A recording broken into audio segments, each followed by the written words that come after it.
أعوذ بالله العلي العظيم من الشيطان اللعين الرجيم بالله.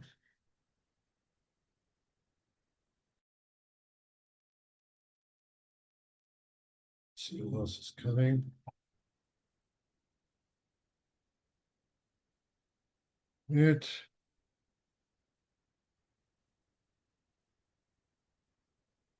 Is that all? We are doing the tale of the Occidental exile. People run away. All right. Um, 2, 3, 4, 5. Let's see who else might be coming because I don't want to stop if once I start reading this because I am planning to finish this today. All right. You should have seen the two other translations I put up. Uh, the one from Corban's L'Archange Imprépé that I did myself.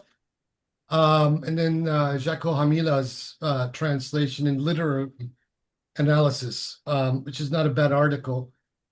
His translation is actually not too bad. There's a few areas I have a few disagreements with, but overall, I think he did a pretty good job in that translation. There's also a translation floating around by Lale Bakhtiar and Ghulam Reza Avani. I haven't seen this. My understanding is that they did a version of the Korban translation, but not a full. But the page numbers for the book don't kind of add up, even if you factor in their introduction. It's over 60 pages long. Whereas the Korban translation, all elements of it, his introduction, the notes, and the actual text of the translation is probably no more than about 18, 19 pages all up. So I haven't seen that one. I haven't seen any reviews about it either, so I don't know whether it is good or bad or whether I can recommend it or not. But the Hamila translation is good. Then I gave you the Corban translation from his French with the notes and the intro. So you should have at least looked at other alternatives to this. So let's read this. This is about 10 pages long. So, but factoring the notes, the facts, the text inputs, it's quite less. So let us read this. The tale of the Occidental exile. Bismillahir Rahmanir Rahim. Praise be unto God, Lord of the universe, and salutations upon his chosen servants, especially our Lord Muhammad, the chosen, all of his family and companions. When I saw the tale of Hay ibn Yaqzan, I was struck by the fact that although it contained marvels of spiritual words and profound allusions, it was devoid of intimations to indicate the greatest stage, which is the great calamity, or the great overwhelming, that is stored away in divine books, deposited in the philosophers' symbols, and hidden in the tale of Salaman and Absal. Put together by the author of Hay ibn Yaqzan, that is the mystery upon which the stages of the adherents to Sufism and the apocalyptics are based. It was alluded to in Hay ibn Yaqzan only at the end of the book, where it is said sometimes certain solitaries among men emigrated towards him. Therefore, I desire to mention some of these things in the form of a tale for some of our dear brethren, and have called it a tale of the Occidental exile. And in God do I put my trust for what I wish. The tale begins. When I traveled with my brother Asem from the region of Transoxania, the lands of the Occident, in order to hunt down a flock of birds on the shore of the Green Sea, we suddenly fell into a town whose inhabitants were wicked. That is the town of Ghayrawan. When the people perceived that we had come amongst them unexpectedly, we being sons of the elder known as Al-Hadi ibn al-Khair al-Yamani, they surrounded us and took us bound in shackles and fetters of iron and imprisoned us at the bottom of an infinitely deep pit. Above the unused well, which was built for our presence, was a lofty palace on which were numerous towers. Then we were told, you are permitted to ascend to the palace by yourselves when it is evening, but by morning you must sink back down to the bottom of the pit. At the bottom of the pit was layer upon layer of darkness. When we put forward our hands, we could scarcely see them. However, at night we ascended to the palace and looked out over the void by peeking through a small window. Sometimes doves would come to us from the bedecked thrones of the Yemen to tell us of the condition of the beloved's abode. Sometimes Yemenite lightning flashes would visit us, winking from the eastern right side, and inform us of the highways of Najd. And the arak-scented breezes made us more and more ecstatic, so we pined and yearned for our homeland. Thus we remained, ascending by night and descending by day, when we saw the hoopoe, the hudhud, enter through the small window and bring us greetings on a moonlit night. In his beak was a letter sent from the right side of the valley. In the blessed field from the tree, he said to us, I have brought your deliverance. I have come to you from Sheba with certain news, and it is explained in this letter from your father. When we read the letter, which said, from Al-Hadi, your father, and it is in the name of God, the compassionate and merciful. We have tried to make you yearn for us, but you have not longed. We have summoned you, but you have not set forth. We have shown you the way, but you have not understood. And he intimated me in the letter saying, if you desire to be delivered along with your brother, do not put off traveling. Cling to our rope, which is the dragon's tail of the Holy Spirit that dominates the regions of lunar eclipse. When you come to the Valley of Ants, shake your skirt and say, praise be to God who has given me life after causing me to die, and unto him shall be the resurrection. Then cause your family to perish and kill your wife, for she shall be one of those who will remain behind. Go wherever you are commanded, because the utmost remnant of those people will be cut off in the morning. Embark on the ship and say, in the name of God, while it moveth and while it standeth still or rests. He explained in the letter everything that would occur on the way. Then the hoopoe went away, and the sun rose above our heads when we reached the edge of the darkness. We embarked on the ship, and it sailed with us between waves like mountains. And we wanted to go up unto Mount Sinai in order to visit our father's hermitage. The waves came between me and my son, and he became one of those who were drowned. I realized that the prediction of my people's punishment would be fulfilled in the morning. Is not the morning near? I also realized that the city which committed filthy crimes would be turned upside down, and stones of baked clay would be rained down on it. When we reached a place where the waves clashed together and the waters rolled over themselves, I took my wet nurse who had suckled me and threw her into the sea. Since we were traveling in a vessel composed of planks and nails, we ripped open the ship out of fear of a king behind us who took every ship by force. Then our laden ark took us to the island of Gog and Magog, to the left side of Mount Judi. There were with me jinn who worked for me, and I had command over a well of molten brass. I said to the jinn, blow into it until it becomes like fire. Then I made a dam so that I was separated from them. And the prediction of my Lord is true. I wandered in that region, and on the road I saw the skulls of Ad and Thamud empty on the thrones. I took the two dependents along with the spheres and put them along with the jinn into a spherical vial I had made, and on which were like lines like circles. I cut off the rivers from the liver of the sky, and when the water was cut off from the mill, the building fell to pieces and disappeared into thin air. And I cast the sphere of spheres unto the heavens until the sun and moon and stars were crushed. Then I was rescued from 14 coffins and 10 graves, and from which God's shadow emerges to contract me to holiness and easy contraction after making the sun to show. I encountered God's path and realized that this is my right way. My sister and family were taken by an overwhelming affliction as a punishment from God. By night, and she spent the night in a portion of the night darkly. And she had a fever and a nightmare that resulted in violent headache.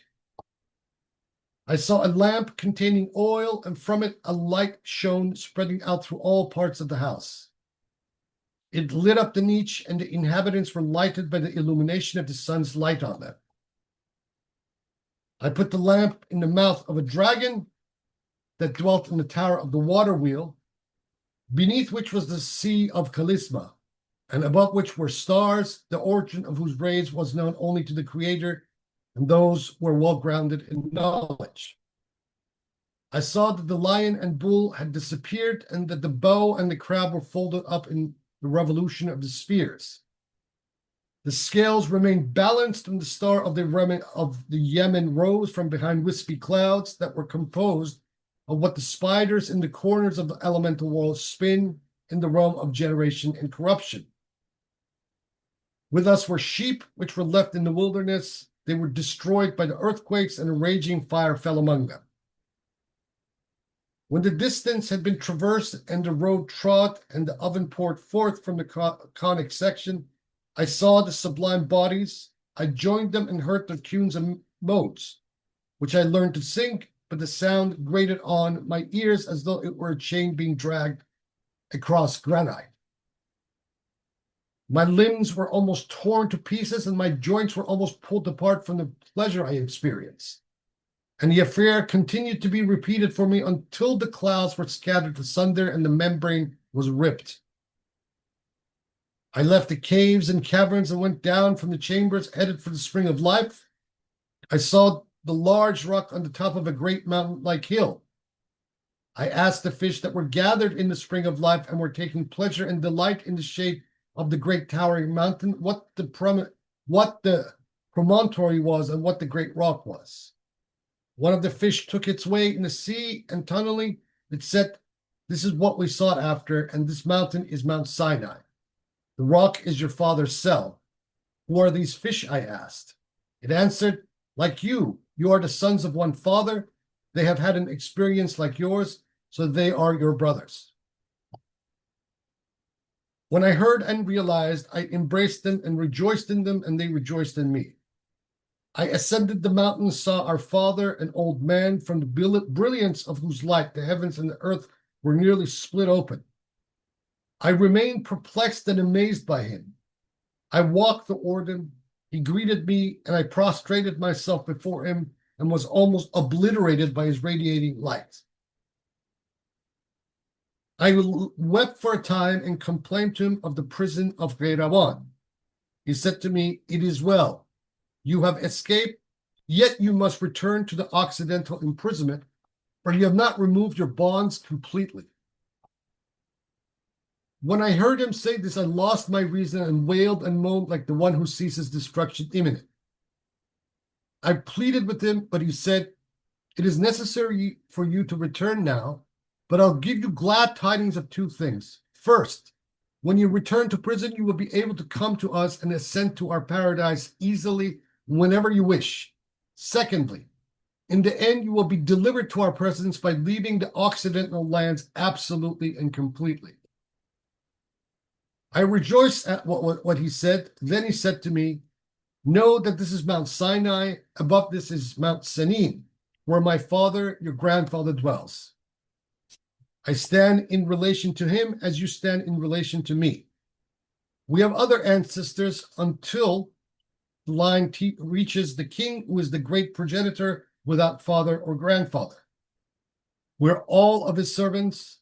We take our light from him and are modeled on him.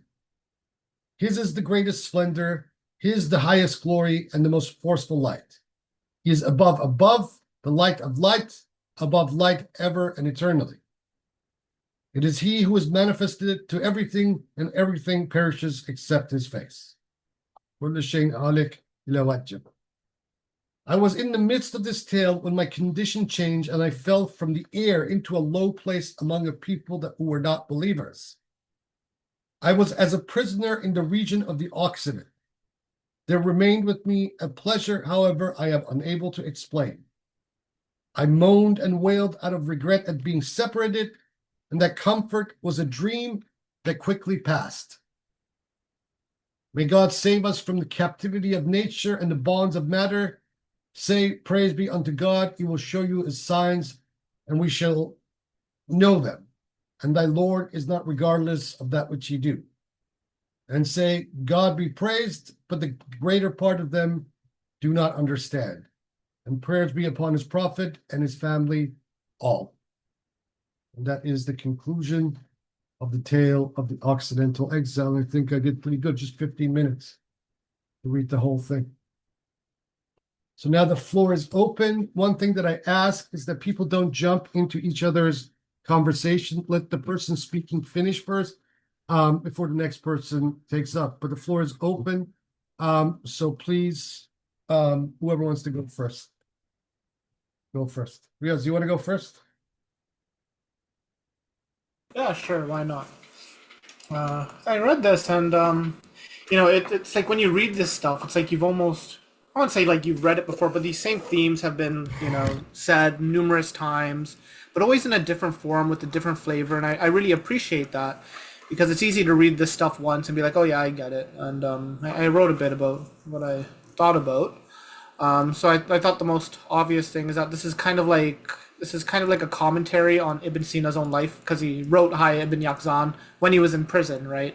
And this whole thing is about what the fetters and all of the imagery, and that's been a recurrent imagery through a lot of the stories that Suhrawardi has mentioned, like with the bird and how it was like in that like leather thingy, and there's plenty of them.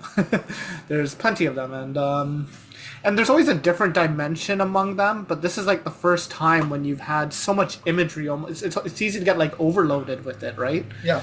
And I guess one thing that I'm wondering is whether I guess I sort of see this as like almost like the ultimate crescendo. Hmm. And I sort of see this as being really a sort of explanation of this existential imprisonment we have in our noetic yearnings.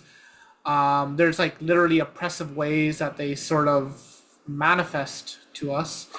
Um, and I guess one thing that really interested me is that he talks about this world at the very start as being the place of perfection. Well, this is mentioned in the footnotes, but obviously he starts off and then with the sea and he come into this world, right? Yeah, the No, footnote no, I'm talking about. he's not referring to this world as the perfect world. He is saying that he has come from the world of sublimity. Right. Yeah. But then I sort of felt like, sorry to interrupt. Let's No, see. don't You worry. say, It's your turn. where is it? Where is it? It was sort of alluded to that this is the world, like this is where we come to for a sort of perfection. Even though we come from a more perfect place, there's a sort of perfection that happens, and a lot of this is from all of the things that we have to do in order to cut ourselves down, like cut ourselves off from like certain attachments and stuff like that. There's like that feeling of refinement. And then yeah, and it kind of feels like there's these always like these crescendos and decrescendos. It's almost like up down up down up down, and these amplitudes get higher and then the depths get lower. Mm. And I guess there are a few things I was thinking. Sorry, I'm kind of rambling a bit. No. So at one point he talks about the sister being lost in this sort of like an overwhelming affliction as a punishment from God by night. And I sort of saw this as an allusion to the dark night of the soul that's been talked about by so many people. And I was wondering if I was correct to see this. And then he also says that he saw a lamp containing oil, right? Mm. And obviously that represents like knowledge, right? And I was thinking, how many people, for one thing, how many people go through these heights and depths without even realizing it? And how many people stay stuck in this dark night of the soul without finding that lamp, right? Mm. And whether that's, because it's easy to be like, oh yeah, obviously you'd see the lamp containing oil, because we're seeing like sort of There's a commentary on. point, but there's a very subtle point. First of all, he's quoting the light verse, right? Um, talking about the oil in the lamp of the light, which has not been touched by either the east or the west, right? That's the light verse, the Ayat Nur. So Suhrawardi's, Suhrawardi's pneumatology holds that the soul itself is a spark. It is part of the rays. of God, right? It is the Nur Allah, right? That is trapped, congealed in the world. But so when he's getting to that point, that means that all of the various veils and accretions between the lamp and the light in the lamp have now been cut, basically he's stripped them all. He's gone through this sort of philosophical ascesis process, which is basically what most of that is leading up to that point. And now he is on the verge of entering the Sinaitic realm, the Orient itself. Because it kind of feels like after that point, it's almost like the point of no return, right? It kind of feels like the depths were almost more. It was almost more like the torture was just being corporealized or materialized, rather than some sort of like actual torture, like the dark night of the soul alluded to. Yeah, those were just some of the thoughts that I had, and yeah, this was a really cool thing to read, and thank you for taking us through it. This is I mean, I have been reading this again and again. I've been going back to it. I've read dozen Arabic and Persian commentaries on it. Every perspective on it has its flaws. But what Suhrawardi does in here, in my opinion, especially as we're getting into the ascent that's going on after he leaves Qayrawan, you're reading almost like a text of alchemy. The symbols in here that he's using are so dense and so consistent too, if you kind of probe deeply into them. It's as if he is giving us instructions in this very coded way about how the ascent actually occurs, within the psyche, So there were, there are rumors that there was a commentary by him. I've read by one commentator that Suhrawardi had in fact composed the commentary on Tale of the Occidental Exile, but it's obviously lost to history, and it's not one that Suhrawardi mentions either. But with or without a commentary, there are a lot of clues that he puts in here. So it's not just the mere response to Avicenna, because Avicenna only takes us to a certain point, right? And doesn't cross the threshold of it. Suhrawardi takes us beyond that threshold. Okay. In Avicenna's Tale of the Occidental Exile, the king, the Malik, is mentioned, but what drives, what is the hierarchy of existence is not mentioned in the recital of Hey ibn Yaqzan. In here it is, and it comes from the mouth of the active intellect itself, of Gabriel, the sage, the father. Hadi Khair ibn Yamani.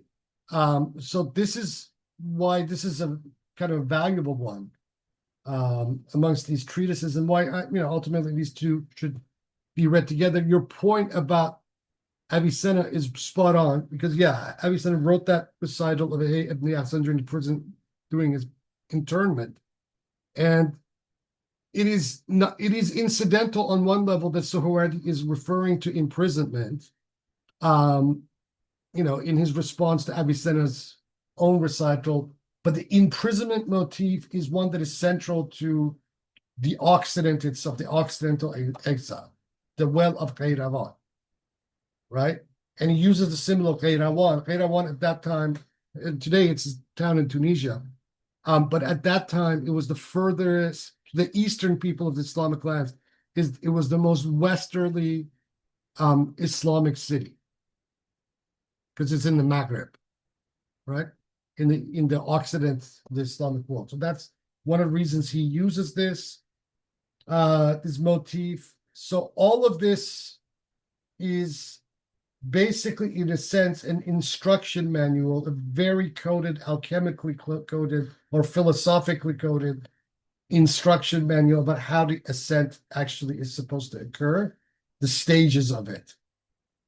And since Suhrawardi concept of fana is a kind of a contemplative annihilation rather than a completely existential annihilation, this kind of leads you to that. This is one of the reasons why at the end he's told that he needs to go back. Although, now that he's come here, Now that he's come to the Orient, he is welcome to travel and come to the Orient at any time he so wishes.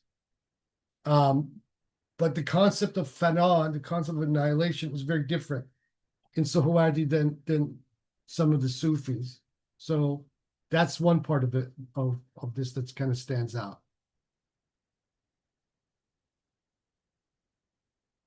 Okay, cool. Thank you. Sure thing. Who wants to go next? Hussein, Hassan, Jeff.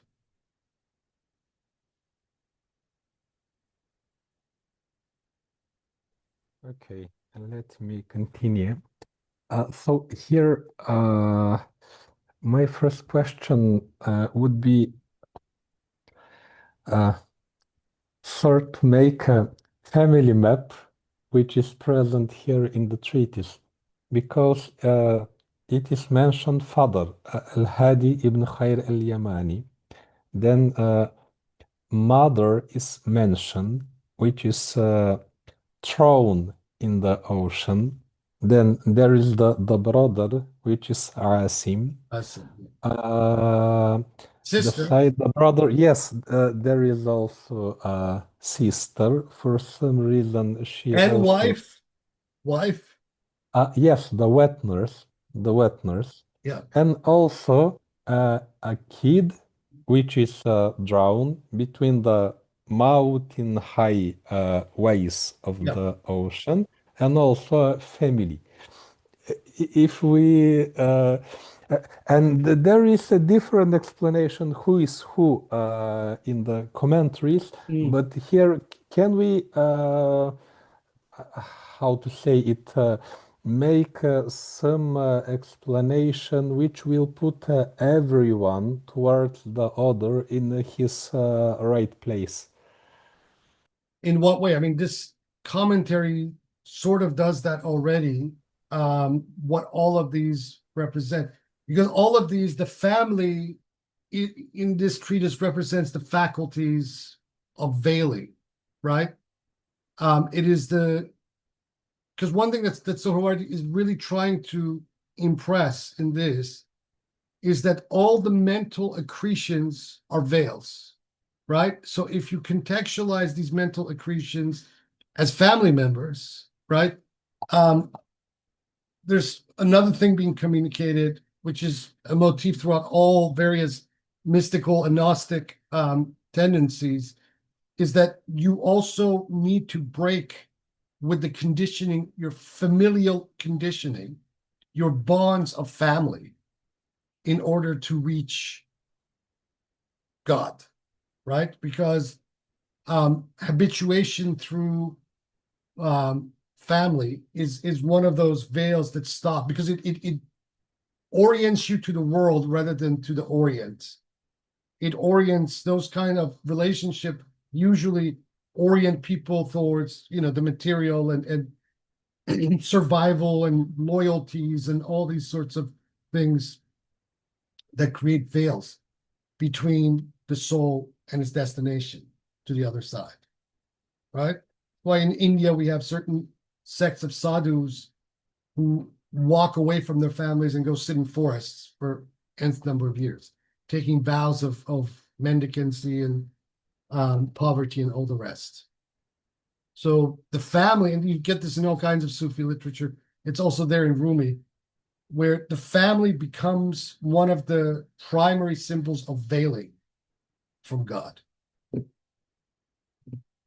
Not that these people are preaching against family bonds, but for a wayfarer, family bonds do in fact become impediments. And so what Suhrawardi does here in this is that he uses each one, he actually identifies each one as an element of the soul that needs to be overcome, the veils that need to be overcome. Okay, see, if you in your understanding, each one, if you should explain to one or two words who is who, how would you, who represent who in our internal world, Well, in here, our I mean, look, microcosmos? here, the father is obviously the active intellect itself, right? the brother is the Asem at the first part of the story that has come down in the world from the sublime world into the world of matter. You can take as the identity, right? Huwiya Dunyawiya, the identity of in the world. That is Asem, right? The wet nurse is habituation itself, right? Because what does a wet nurse do? Wet nurse mother habituates to the material life. It feeds you the dunya, right?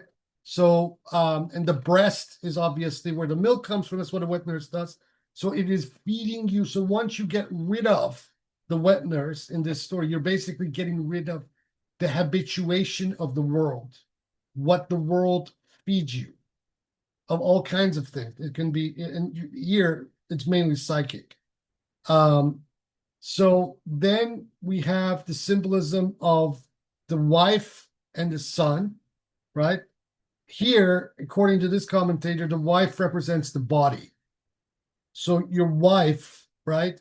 Your spouse is the body, the last thing that you actually get rid of, or that, hold you down. And this is one of those quirks with Suhrawardi, as we've talked about before, because of its kind of Platonic kind of approach to all of these things. And you see it throughout, the bias against the matter, it's as such, including the body, is being expressed by Suhrawardi here. So he's saying that even you have to get rid of every element of your body such that you become pure mind.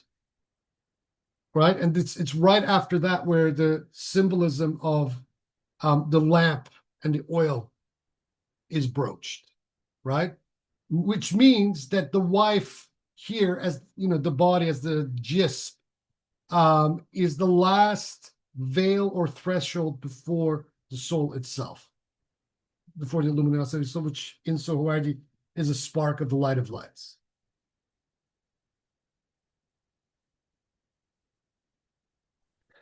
Okay. Uh,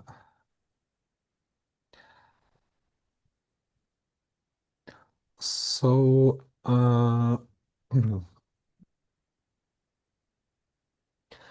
another thing that in the visionary recitals, in all of them, at least according to my understanding, Shaykhul Ishraq, he presents the idea of the pre-existence of the soul compared to the body, which is trapped here in this world, and then it returns to its creator. But in the philosophical treatises, the theoretical ones, when he puts the things in a straightforward terms, then he says that the existence of the body and the soul, they are created simultaneously. So how can we resolve this controversy? Put it in more simpler terms again, and I'll resolve it. Okay.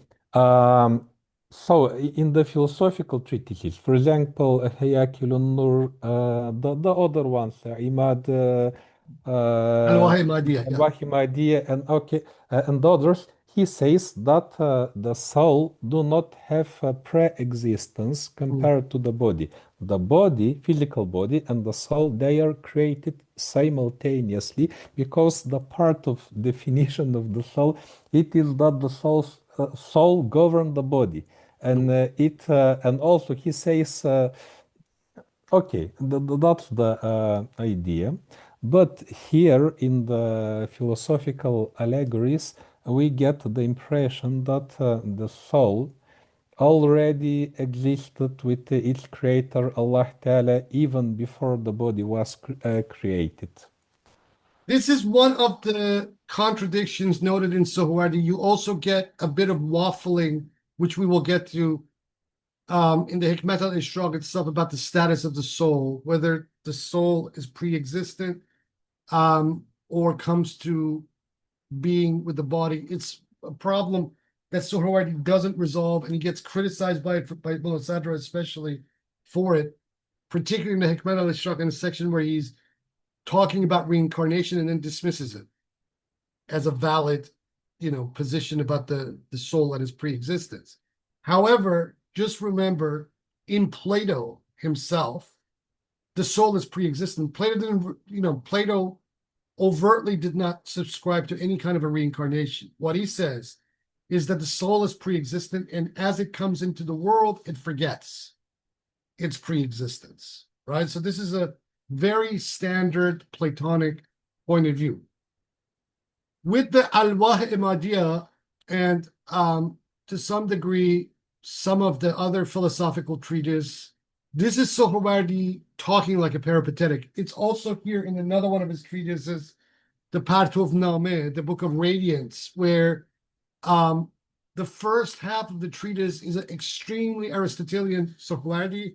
As we get only into the second half of the treatise, does he shed the Aristotelianism and go overtly Platonic.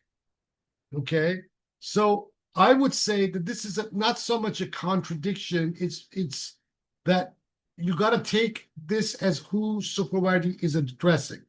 In the Alwah Imadiyya, Suhrawardi is addressing a prince, a Seljuk prince for Imaduddin. That's who he wrote it for. Just like in the Partov Nameh, he was addressing another Seljuk prince.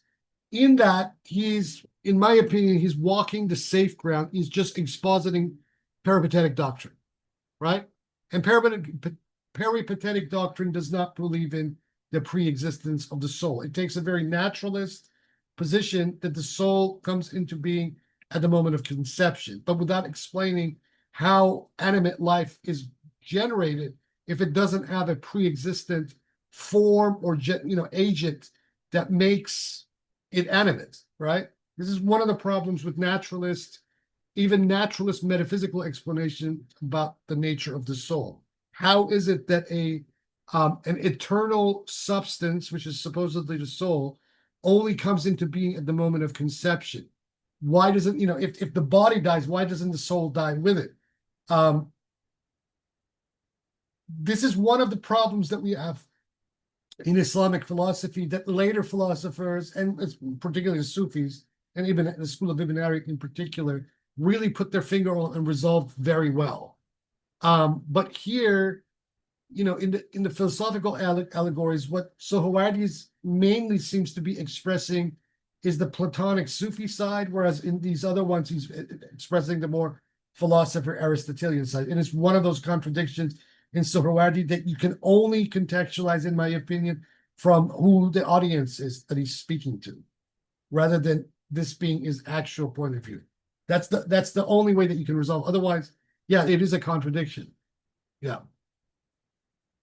Okay, this makes sense that he speaks both in the authority of Aristotelian philosopher and of Platonic philosopher in the Yeah. different cases. Because this is it is a real problem in Aristotelian and even Avicennan pneumatology.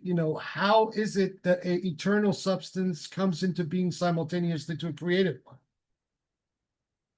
This is never adequately resolved in any of the peripatetic. Even Avicenna, as hard as he tried to kind of give us some kind of a resolution, in my opinion, didn't succeed. It doesn't explain how an internal substance, the soul, can have, existence after the body, when it came into being with the body. And the various ways that the peripatetic philosophers in Islam dealt with the question of entelekia and the entelekia of the soul, in one way or another, sometimes often ends up in a very naturalist kind of explanation. It was these sorts of explanation that then put out the reaction of a lot of the theologians and Al-Ghazali later on in saying that their ideas about everything is incoherent. This was one of the issues that they were reacting to. Okay, the next thing Uh, Very interesting in the end of the treatise when he says Hadi ibn al-Khair, the active intellect, let's say, explains to the mystic here, to Sheikh Suhrawardi, my relation to you is the same relation that my father have to me, which, at least in me, gives the impression that even the active intellect, he is trapped in his level Yeah. compared to the one he's above him.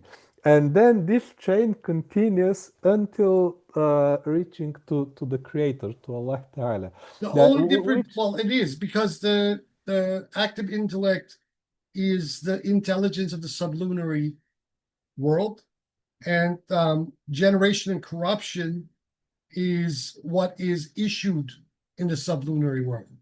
There is no generation and corruption in the realms above the active intellect. So the intellects immediately above the active intellect do not experience generation and corruption that the sublunary realm does, right?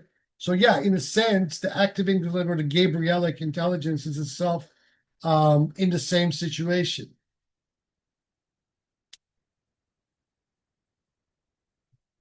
And which is this was why, as we will read in the liturgies, every intelligence yearns for the intelligence above it, all the way to the light of lights, right? yes, exactly. Because also, as we are reading from Shaykh Muhyiddin ibn Arabi, every level of existence, should we call it Zahir or Batin? The answer is it depends what is the other thing which you are comparing it to. If you're comparing it to the higher level, it is Zahir. But if you're comparing to the lower level of it, then it would be a Batin. But here, in the terms of Suhrawardi, that every level of existence, every level of angelic hierarchy uh, has its own kind of occidental exile, that he is yearning to reach the one who is above him. But yet, ultimately, as we keep on reading through his metaphysics, all of these lights are basically particles or rays of the single light of lights.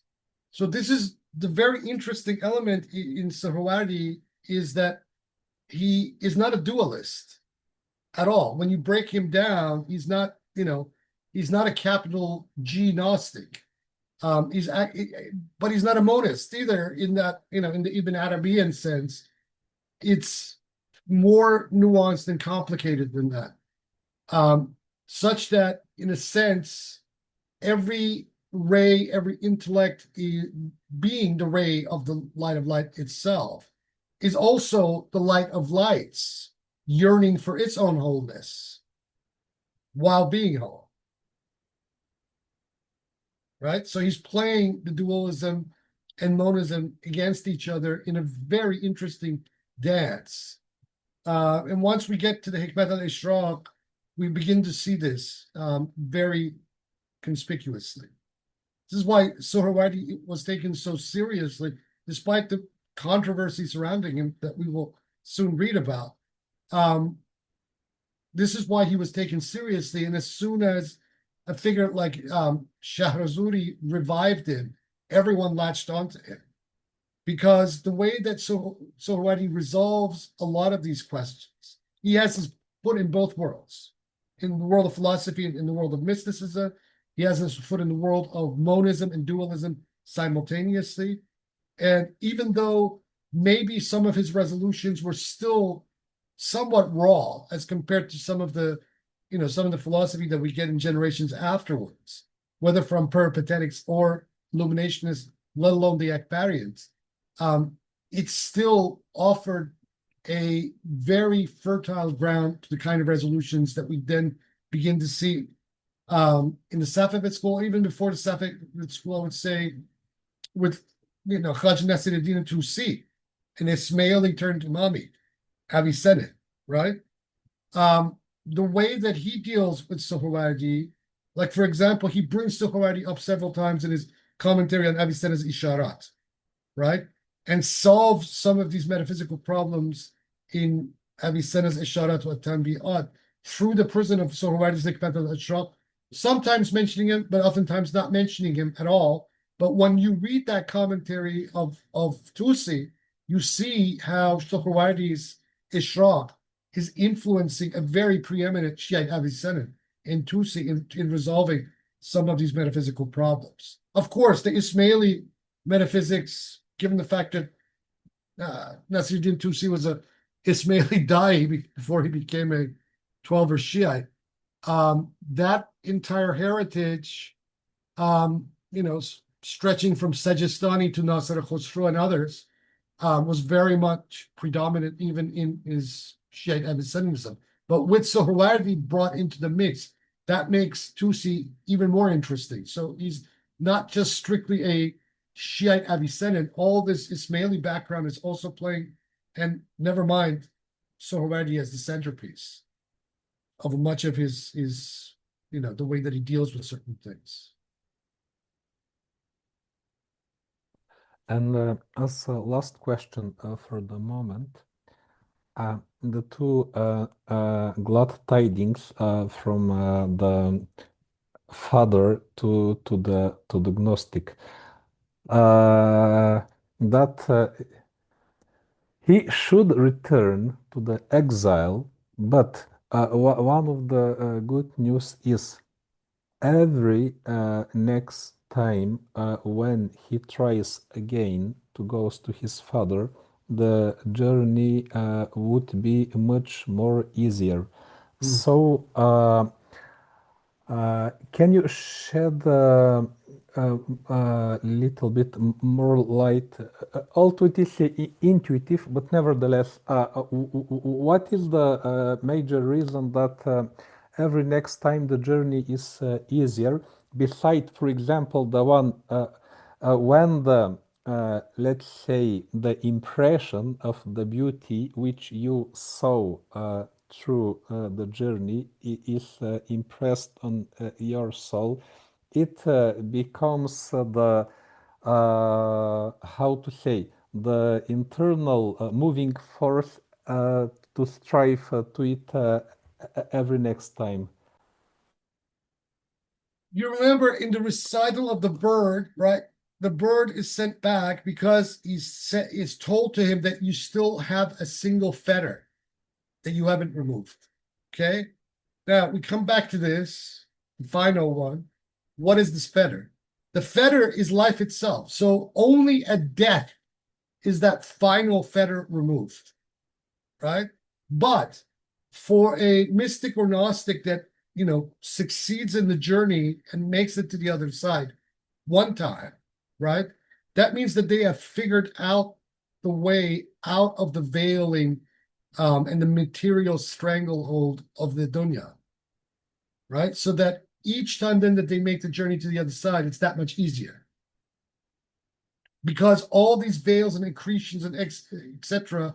are either tempered or shed to some degree. That makes that journey faster and faster and faster every time. A point that one Iranian commentator in this huge book, I can't remember the author's name right now, I read it about 10 years ago. It's a huge study of the tale of the Occidental exile. He says that that this entire tale of the Occidental exile is almost like a training manual for death, right? And that if we take it seriously from this angle, right, it is one way to prepare ourselves for the final exitus, right? And of course, Suhrawardi is also saying this in to some degree that the voyage to the Orient is the training for his death. We can even make it to the other side, right? But we have fetters. While we're in this world, we're still shackled to the world. Okay. Now, a point that is very important that very few people, other than Corban and one or two others, have noticed, not just about this, but all of these tales. And it's something that I underscored in the introduction and in the notes to my translation of his Waradat, is that given Suhrawardi's association of Gabriel active intellect, one thing that we need to understand is that the perfect nature, every holy guardian angel that every person has, the hermetic perfect nature is an aspect of the active intellect, such that the journey, right, from nescience to awakening is actually a journey to the perfect nature itself. Okay, so once you have attained, in the way that contemporary or Crowleyan magicians put it, once you have attained that conversation with your holy guardian angel, you have made it to the Orient, right? In other words, that these Thelemites talk about crossing the abyss of Da'at to Kether in order to attain that holy guardian conversation. Here in the Tale of the Occidental Exile, we see this happening. And he describes this process without talking about the Kabbalah. Because that active intellect, his father, is the perfect nature. And he says it in that prayer to the perfect nature, you are my father and my sibling, in the sublimity of my thought. So once you bring this prayer, the insight of this prayer to the perfect nature, what he says elsewhere about the perfect nature, once you attain that presence of your own higher nature, your Atman, your divine name, your perfect nature, you have come to the Orient. But the voyage beyond that does not occur until you die.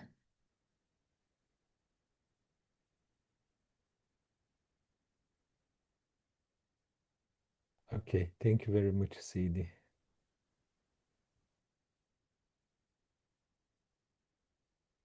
Hussein?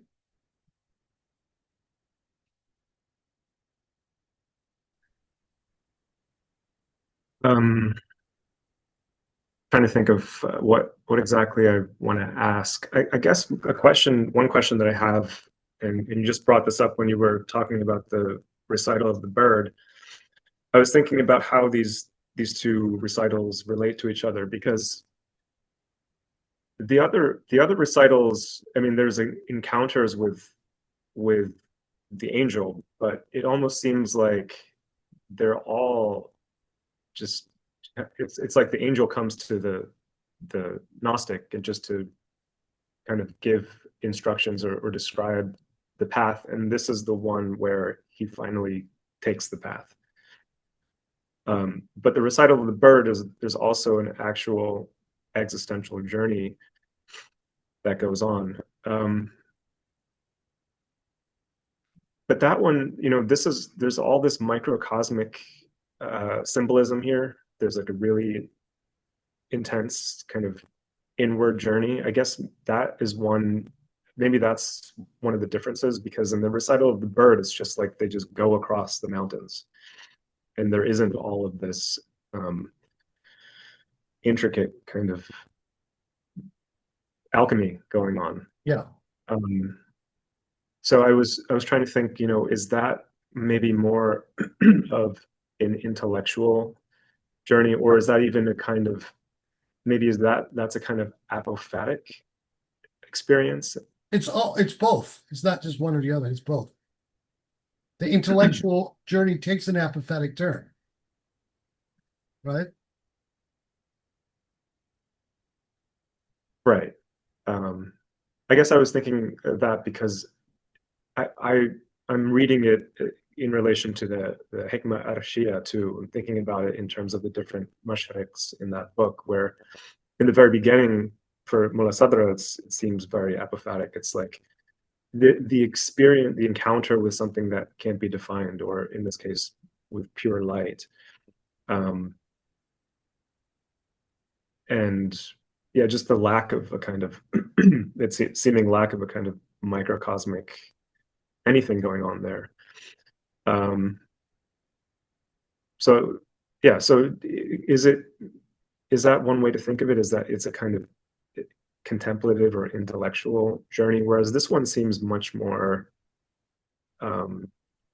involved. There's more of the body involved. There's all this death of the psychical faculties, and there is a, if reading Corbin's commentary, there is a kind of even an alchemical moment where he meets Juj or Majuj. There's this kind of, the genies are helping him do a kind of alchemization of the body. That part of the Tale of the Exile is extremely shamanic. It's like you're reading a shamanic initiation ceremony. You have these jinn, helping him, and he's drawing these things on the vial, right, which is the skull, right? This is just, where did that come from? It's really cool. I mean, and Corbin's notes are really helpful, much more, I think, than the Persian commentary. Yeah, I agree. He's not trying too hard to find like exact correspondences, which I like that. I like how he leaves it kind of open. It's like, yeah. Even the Corbin is accused oftentimes of seeing in the text more than what is in it, which I disagree with. I think Corbin always saw the right things in a given text, and in the way that he interprets Suhrawardi, I think this is spot on. He does an amazing job in that Archange Poupée, in all of the 15 treatises that he translated and commented on. This particular one, this Persian translation and commentary is actually the one that Corbin talks about at the beginning of the of his introduction to the Tale of the Occidental Exile. It's the same commentary that he had found in Bursa, Turkey, and then he edited it with Nasr when they did the 3 volumes of the complete works of Suhrawardi, other than the Waradat. This was the Persian commentary that they included, and this is the one that then Thaxton took and translated.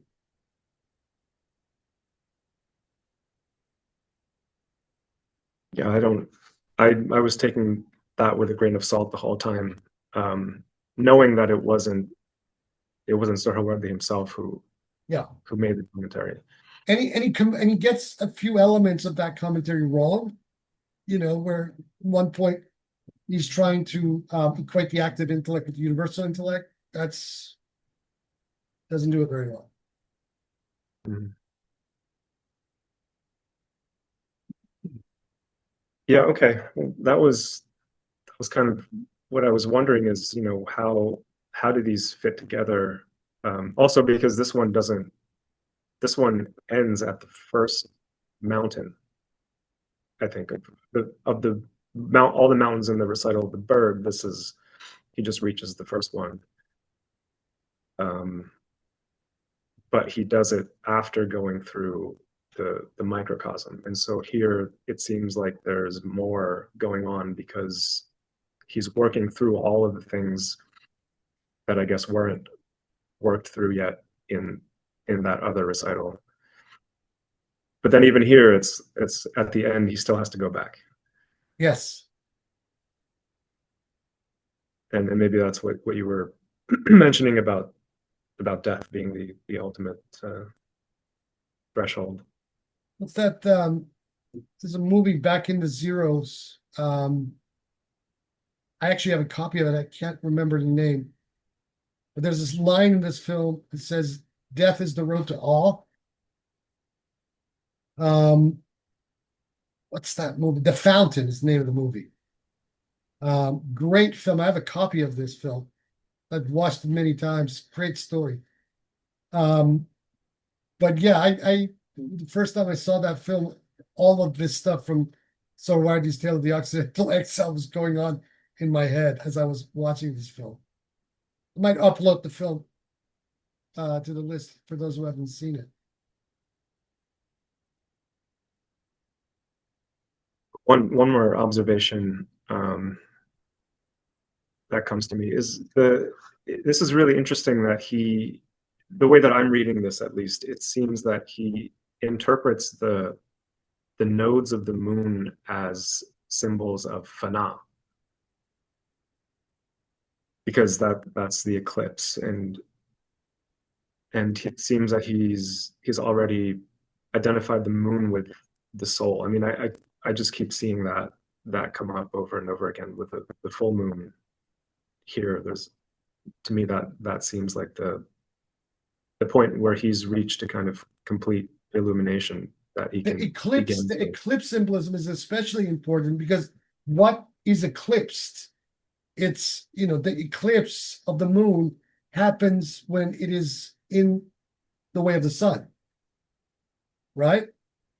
So that means that it is absent because it is merging into the sun, even though we see the sun and the disk of the sun disappear, but so does the moon, right? So you can take this either as the conjunctio, the conjunction that the alchemists talk about of the sun and the moon in the form of the eclipse, or the complete obliteration of the lower ego in the reality of the sun. And then in that momentary phase as it is happening, there is an eclipse, especially of the worldly material faculties. That's what that represents. Mm. Yeah, that's really interesting imagery. To use the nodes in that way. I mean, the nodes also in Thaxton's translation, it's the south node, and in the south node is like in Hellenistic astrology, the south node is connected with the kind of spiritual. Also in Indian, it's like connected with transcendence and Yeah. letting go and releasing and all that. Yeah, that's the Nakashtra, they call it in Indian Vedic astrology, or actually it's not Vedic, it's actually Tantric astrology. Yeah, I can't remember the name of it, but the Nakashtra responsible for that is it's the just what you just said. Yeah.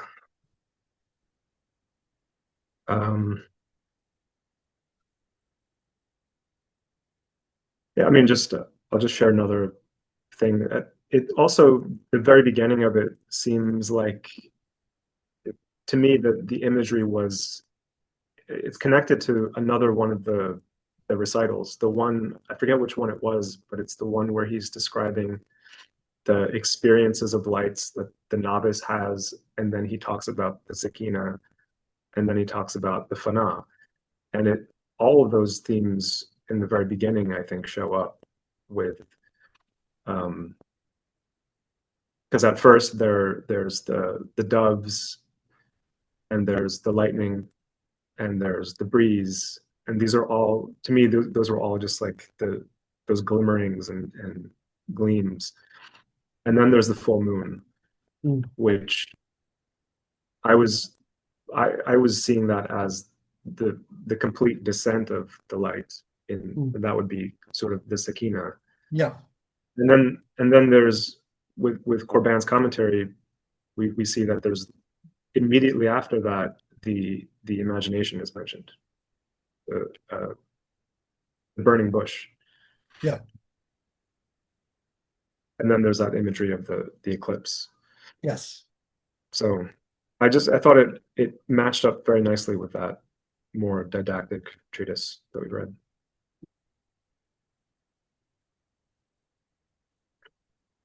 Yeah, that's all. Yeah. Jeff? Thanks. No problem. Jeff, you're there?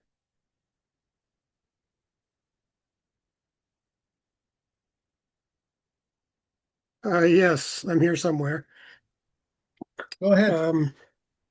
I'm not sure if I have many questions or much insight to add.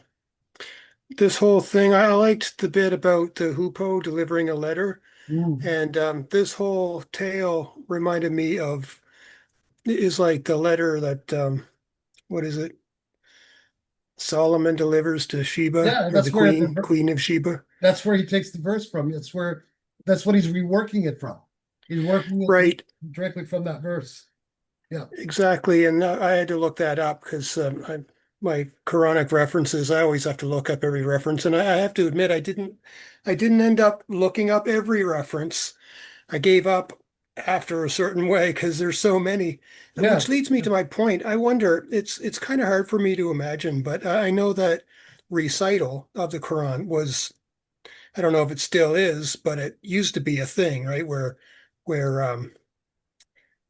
people actually memorized it, the whole Yeah. thing. Yeah.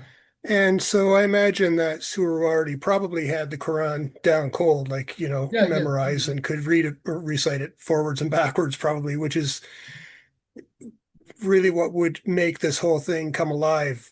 Um, for someone like me where the Quran is still relatively vague, it's it's it's kind of weird. I mean, like for uh, what he's talking about is universal, but of course it's in his time and his language, it's grounded in the Quran, so it kind of particularizes it.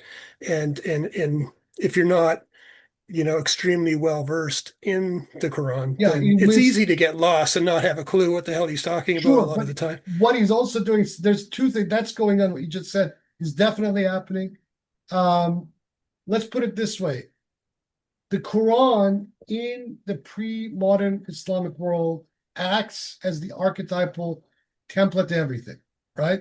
Hmm. So just like in Jungian terms, where certain archetypes exist in the West, certain stories, narrative, etc., that then manifest in certain elements of either individual or the collective unconscious. With Suhrawardi, this is within the society that Suhrawardi grew up in, this is the case, right? But what Suhrawardi does with it is that he's taking the Quran and the specific verses that he's citing, and he is completely reinventing or liquefying, right, the thrust of the standard meanings of this in order to construct a narrative around his own cosmology and his own system as a whole. This is the genius of what Suhrawardi does in this particular tale of the Occidental exile in such a short kind of way. You see this in a different way, in a more didactic way in Ibn Arabi does it as well. But with Suhrawardi, in the way that he does it in this vision of Risala is absolutely genius. And also because each of these layers of Quranic verses have a specific meaning that a specific sect of Islam attaches to. One example is that as we're coming towards the meeting with the active intellect, the father, he brings up the issue of those grounded in knowledge. راسخون في العلم. Well, in the Shiite world, this is a very specific Quranic trope indicating the Imams of the Ahl Bayt, right?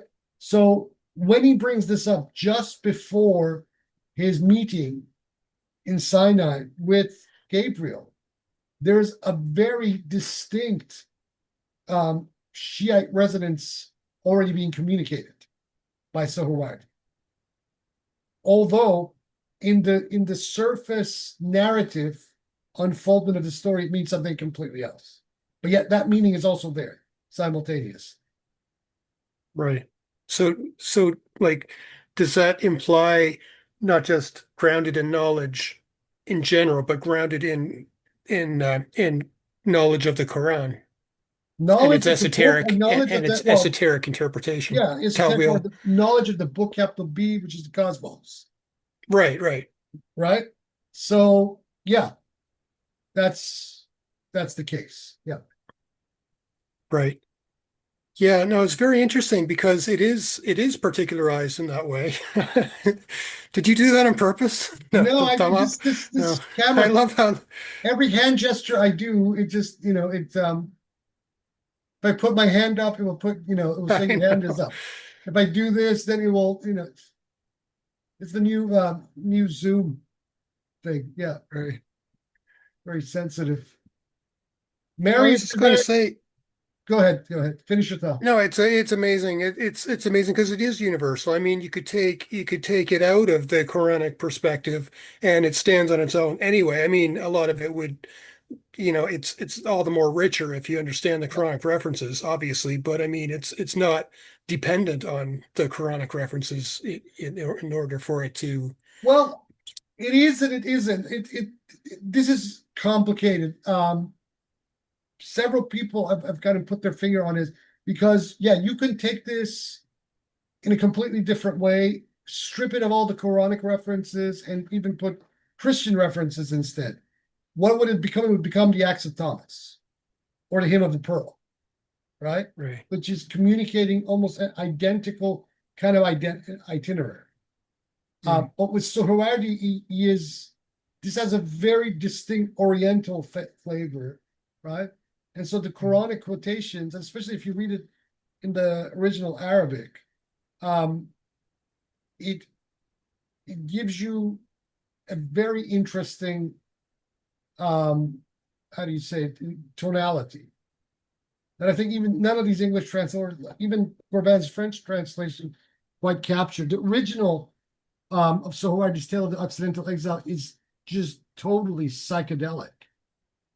Especially in the manner in which these Quranic ayats, and given the loaded meanings that are attached to each of these verses that he's using, and in the very specific itinerary that he's using that. Yeah. Yeah. Yeah. So also one last thing is it's necessary to be exiled. I mean, at the end, it's not, I don't think either it's just death is the final release. I mean, the reason why we're exiled is not just because we're alive still in this body. Of course, that's the most fundamental thing. But I mean, also there's, you know, try as we might, there's still always going to be, attachments in the footnotes. The author, the commentator, he basically said, I forget the word he was talking about, but he basically said it was because of our attachments. You still have an attachment. I suppose that could be the actual physical body still living and breathing.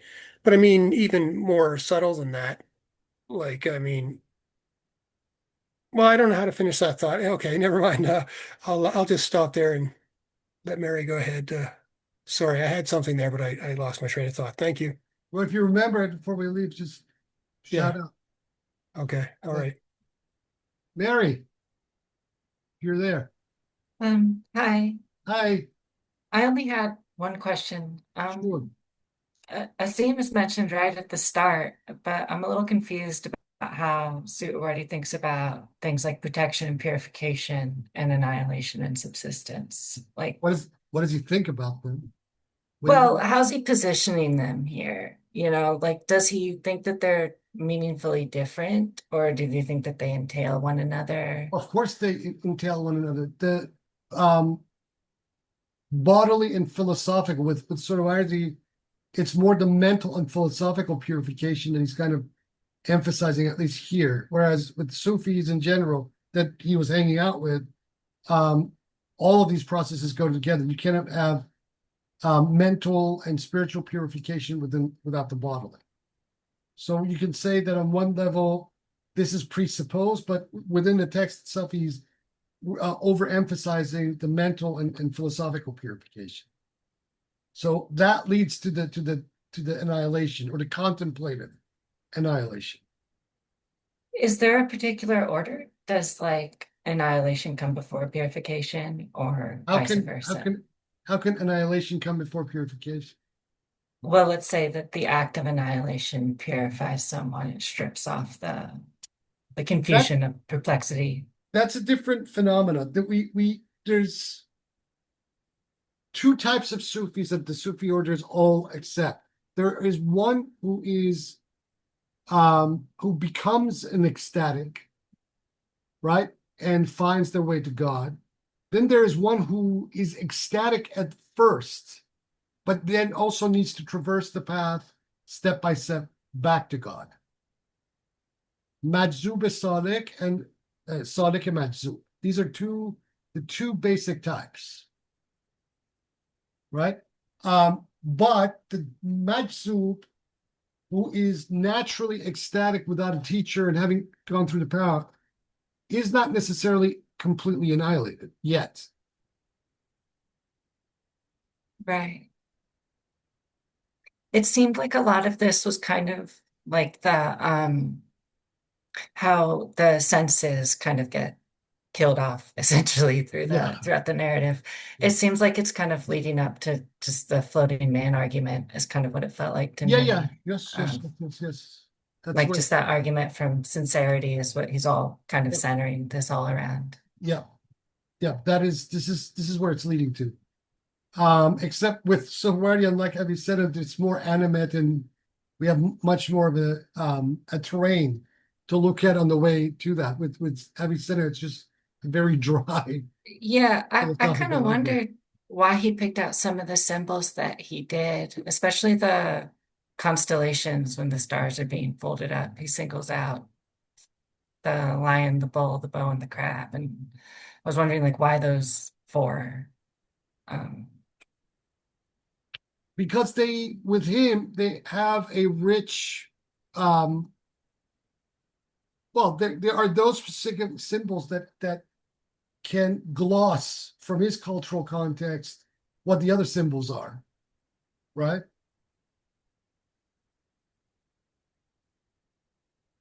What other symbols? The symbols that glean the path towards, this contemplative annihilation or contact with the active intellect. I'm just wondering what the crab meant to him. Why it was Well, the crab, folded up. the crab, he tells us that gloss on it by the commentary is relatively correct. What does he say here? If I can find it.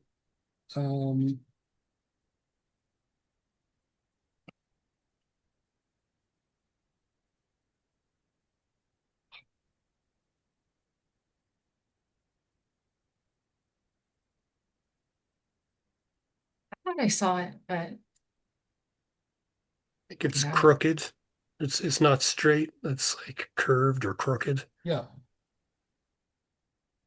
mm, the crab is So also it's- Scorpio in the astrology. oh, that makes sense.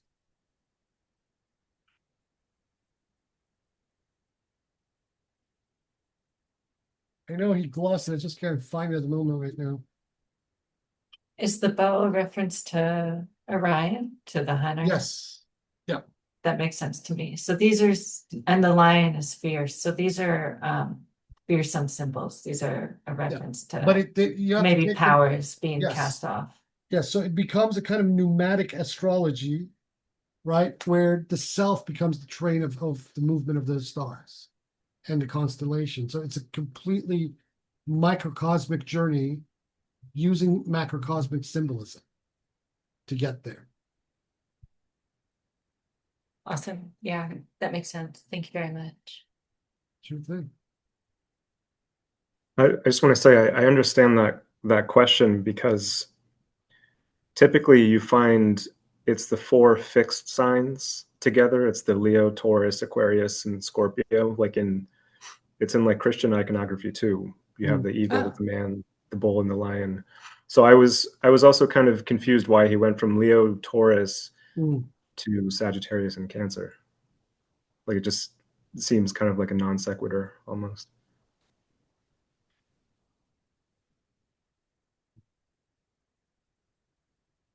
Yeah, that's a really interesting connection. I'm sure he had some intention behind the symbolism that he went with.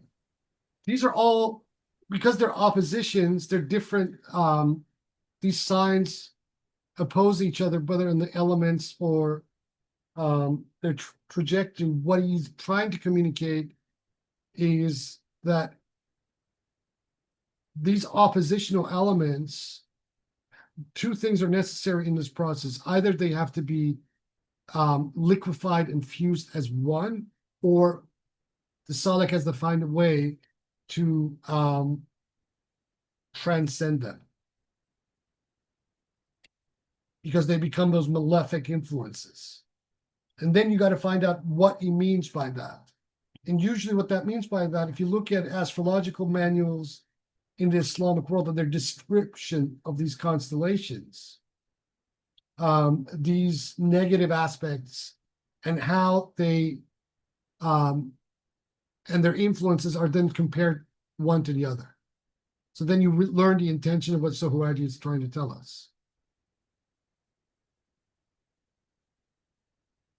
The sign of Libra is also, it's really significant for Suhrawardi because it comes at the very end of the Hikmat al-Ishraq. That's when he finished the book, yeah. Yeah. When the 7 planets were aligned, apparently, yeah.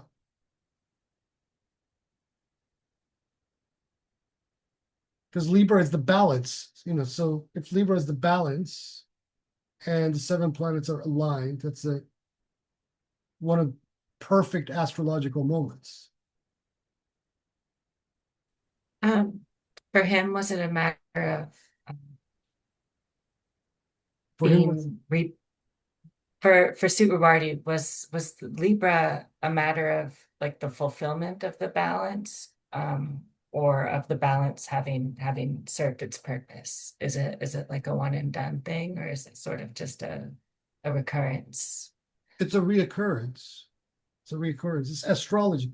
The astrological knowledge does not change between the West and the East. It's just there's certain elements, hues, and nuances in the way that they're dealt with, but it's the same knowledge. Right. I guess I'm just wondering if okay, yeah, thank you. Sure.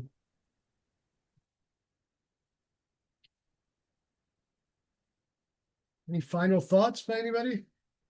Hassan? Jeff? Okay, Jeff.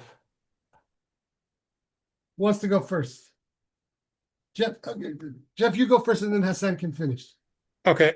All right. The wife. Okay. I was just rereading one of the footnotes there, and when it says that the wife, one of the family members we were talking about, needs to be killed, this particular Concupiscence, yeah. interpreter, yeah, it makes it concupiscence. Yeah. And I was just wondering how. I mean, this is. Shahwa.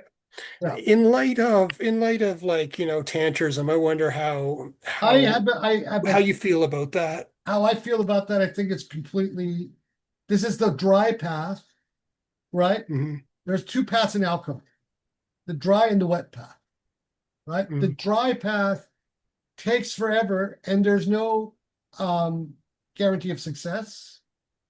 The wet path gets you there faster, but it's the most dangerous path of all. And it also requires the most work because with the wet path is where you have to do the utmost kind of transmutation. So Suhrawardi is taking the dry path to enlighten. Right, like avoidance instead of transmutation. Ascesis, all of that. Whereas where I'm coming from is that, well, okay, your cosmology is fine, but one thing that you don't explain is how can imperfection arise from perfection? Unless what is perceived as imperfection already is a form of perfection. It's what we were talking about last week as well. And whether we're talking Ibn Arabi or whether we're talking about the Srividya schools of Tantra, the world is not imperfect. Perception in the individuated locus of every human being that is perceiving the world is perceiving the imperfection or even the perfection. The world is, right? And matter itself is a figment of the one. Yes, it's coarse. Yes, it's this. But even this coarseness in our experience of matter itself is because of where we are located in the chain of being. In itself, matter, as even our old quantum sciences and quantum physics have proven, matter is both wave and particle and neither simultaneously. It doesn't even exist. Okay, from one aspect of the science. So what Tantrism seeks to do is to give you a more holistic vision of the universe itself, putting everything in its place without negating that place. What these sorts of philosophies, whether, I mean, Suhrawardi is now kind of a diluted Gnostic in the capital G and a Platonist, but what this perspective does is far more empowering. However, it is more dangerous too. Why? Because it is very easy for the ego to immediately say, well, if that's the case, then I can do whatever I want. Yeah. And I'm already enlightened without having to work to get there. No, that's not what we're saying. Right. Yeah. Right? I'm not saying I can see the implicit the danger involved. Yeah. Yeah. And so this is why in the West, when Tantra came to the West, they immediately latched onto it, disfigured it, and completely sexualized it, and offered it as a form of enlightenment. I mean, you look at your paper or go online, there's everyone and their dog is offering tantric massage or tantric this and tantric this. And if you ever interrogate these people, do you even know what this word means? Right. It ends up being a license for all sorts of sexual gratification, basically. Yeah. Yeah. But then by the same token, this kind of path is difficult, it's hard, it's almost impossible in certain respects, right? You're deliberately closing all possible avenues of your own enlightenment from yourself. It may work for a temperament of a certain age, okay? But as a lot of the tantric texts say, in the age of the Kali Yuga, you have to use absolutely everything there is to reach your enlightenment. Okay, and in this process, you can dance the dialectical dance of negation and affirmation, apophasis and cataphasis at all times, right? But if you forsake the world too much, then you're actually barring your own path to beyond it. So you got to be very mindful, and this is why it's the wet path, right? That even at certain stages of the path, certain actions that are deemed as being inverted, for example, with a lot of tantrikas, it's the eating of meat. Orthodox Hindus don't eat meat, but the tantrikas do. Okay, or ritualized sex, but it's not getting this is not about what people think it is. These Methuna ceremonies are actually meditative exercises through the body towards igniting the Kundalini on both sides. I mean, usually the male more than the female. And because once that Kundalini comes alive, and especially if you can hold it out as long as possible, then you have opened up all your subtle centers and your vision of things, right? To the point that you can see the transparency in the material world. This kind of path that Suhrawardi is on will most likely get you there, but usually at great cost and sometimes even at the point of death. But so will the left-hand path. The left-hand path, because of its danger, can get you killed very quickly.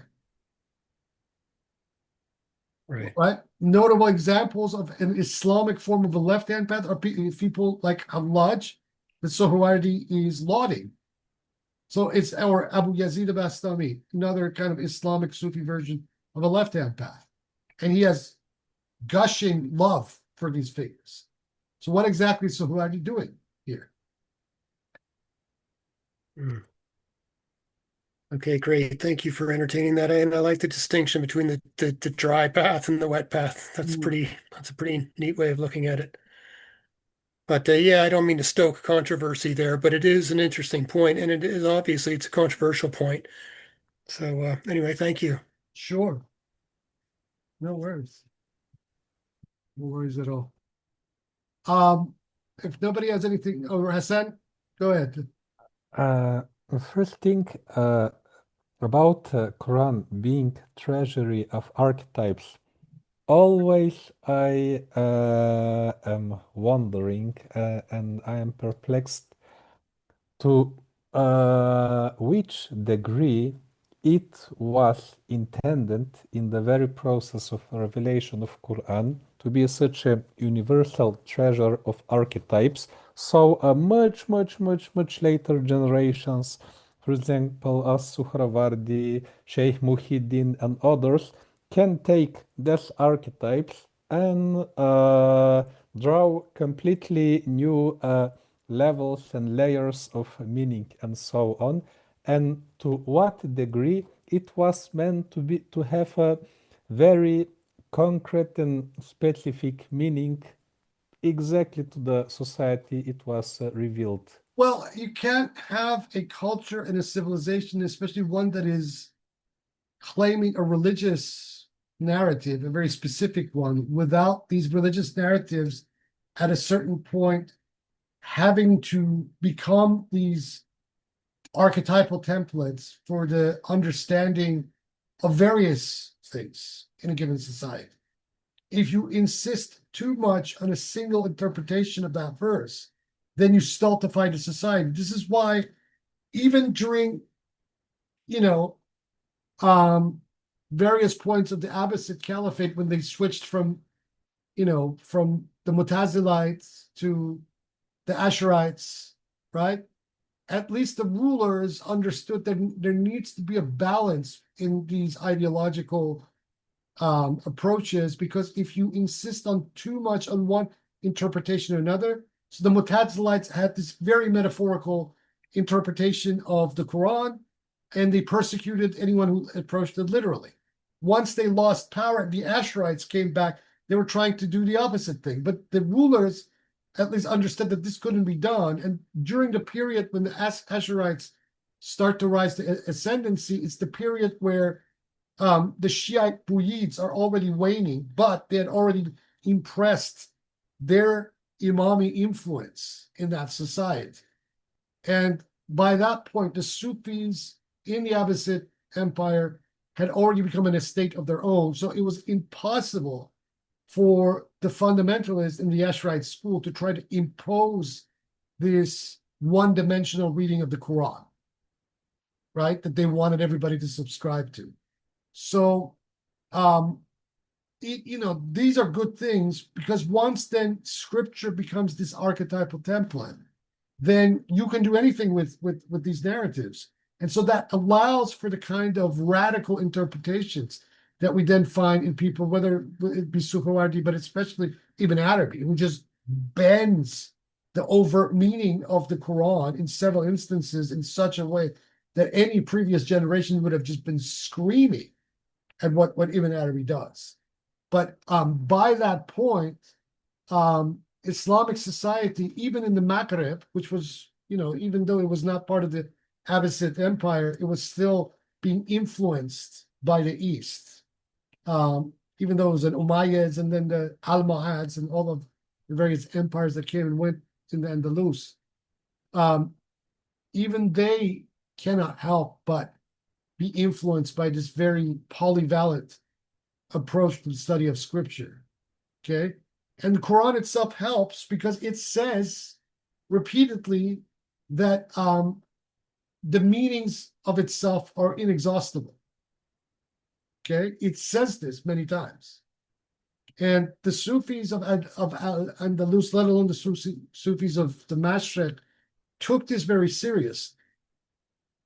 And so whenever these fundamentalists attempted to pigeonhole and straitjacket people into their literalist, narrow-minded interpretation of the Quran, the Sufis were always there to remind these people of that. This is one of a point that we need to remember about the last 100 years, and why these fundamentalist movements, whether it be the Salafis or the Wahhabis, and then in the Shiite world in the Maktab al-Tahqiq, they always went after the Sufis first. This was a convenient way, because when the Sufis thrived on the basis of the Quran itself, they put these various forces in check and didn't allow them to grow. But once their own influence was cut to size, the influence of the Sufi orders throughout the Muslim world, then these Salafis, Wahhabis, Tafkifis, etc., managed to convince at least a large part of the population to only listen to their straitjacketed interpretations of the Quran alone. Right? Now, from my point of view, who benefited most from that? Well, obviously, colonialists and also these fundamentalists themselves. Because had the Sufis thrived into the modern period that we are now, in the way that they were the normative kind of Islam in most of the Muslim world, then the kind of pluralism that the West thinks it possesses would have already been a fact within the Muslim civilization, right? And that pluralism of understanding existed within the Muslim world until the modern period, until the last 150 years. And these rejectionist movements that we've seen, whether the Salafis, the Wahhabis, the Ikhwan al-Muslimin, and then the Maktab al-Tafkik, in one way or another are either reactions to what the West is doing or cultivated directly by the West, as was the case of the Muslim Brotherhood in Egypt during the 19th century. So these things need to be taken on board. And once this is taken on board, then you go back into those societies and you see that, the Quran was the mahak, it was the touchstone of a given society. And so the narratives of the book archetypally influenced people's thinkings about a lot of different things, not just philosophical things, but lots and lots of different things. The Quran essentially became the collective conscience or collective unconscious of an entire civilization. I would say until quite recently, that the irony here is that despite their attempts of these Salaf to take us back to the time of the early Muslims or the Salaf, their straitjacketed, silly, infantile approach to religion as a whole has cut that umbilical cord to that archetypal polity that used to exist up until about 150, 200 years ago. And so theirs is a complete something else, completely. Another question, which here it is central both for the Ibn Sina and Suhrawardi, the question of angelology, which Henry Corbin also touches as a constant conflict between the understanding of mutakallimun and the philosophical Sufi understanding on other side. That somehow it is a conflict between monotheism and polytheism. Each we can use such terms, meaning that for the philosophical Sufis and also the philosophers, the angels, their revelation to the individual are extremely important, and they are theophanies, kind of theophanies, and they are intermediaries through which we reach to Allah Ta'ala. And they are central and they are unavoidable for our progress. And they have very high ontological status in the structure of existence itself. While the mutakallimun, they think of the angels just one of many creation of God, and they are something so special. What's the big deal about it, and so on. But here, the commentary of Corbin in recital of Hay Ibn Yaqzan, at least my impression that not only the understanding of mutakallimun, but the traditional Islamic understanding, theological, is that indeed the angels are not so big deal. But my impression, and here is the point when I want also, what do you think? Even if we look deeply in the Quran and the Shia corpus of ahadith that the angels, they have this high status, because in the Shia corpus of Hadith, it is said that even their hierarchy of archangels, which have much higher status than Gabriel and Michael and the others one.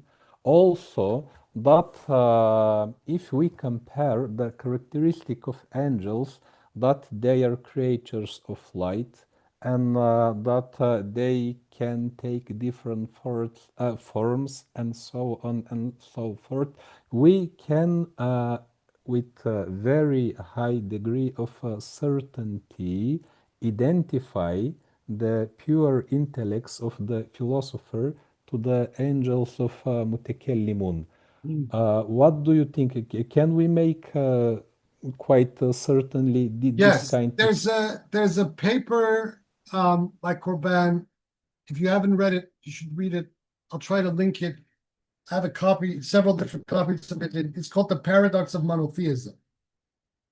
And in it, he addresses this exact point in detail in a very interesting, in his typical phenomenological way.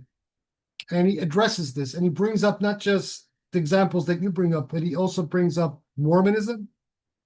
And what else does he bring up? Yeah, he mentions the Ismaili cosmology, the Ishraqi cosmology, etc. Exoteric monotheism is a very silly philosophical fallacy, right? It is only when the esoteric monotheism, or the kind of cosmology that we find in Suhrawardi, and then later on in the Akbarian school and similar, is that the problems, the contradictions with monotheism on its exoteric level really get resolved from that philosophical level, let alone the theological. I mean, the mess that both the Mutazilites and the Asherites made of this concept of monotheism. I mean, we don't even have to go to the West, to the Western theologians like Augustine, etc. But certain problems are never resolved in exoteric monotheism. They're not resolved. They create more problems than they solve. And Judaism and Christianity have perpetrated this, these massive philosophical contradictions, metaphysical contradictions in the understanding of monotheism that effectively has made their monotheism in its respective forms a form of shirk, right? This problem is resolved by the Jews through their Kabbalah, which I would argue comes directly from their interaction with Muslim philosophers like Al-Farabi and that entire milieu, and then by the Christians later on, whether through their Gnosticism or through the various mystical schools that emerge in Christendom, or the Orthodox Christians of the East with their Theotokos, etc. It's only then that these problems are metaphysically properly resolved. But as it stands, if you take that exoteric monotheism and subscribe to it without even understanding or comprehending that there is a whole slew of contradictory stuff in your belief system, then you are actually practicing shirk without realizing.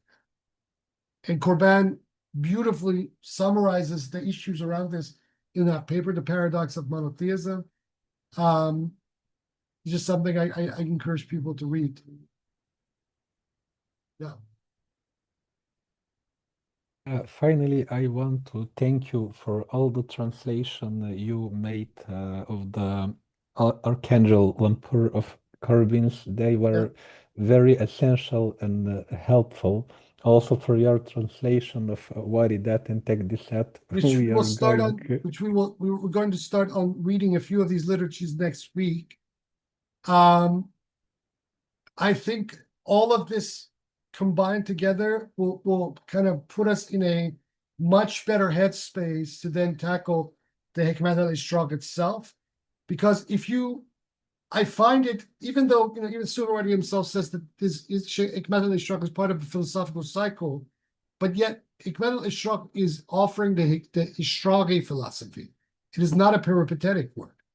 It is important to know what his positions on certain peripatetic positions are, but to really get into the phenomena of the Ishraq itself, you have to read the Ishraqi works and then approach the Hikmat al-Ishraq. People like Walbridge, etc., don't agree. I don't care. I don't agree with them at all.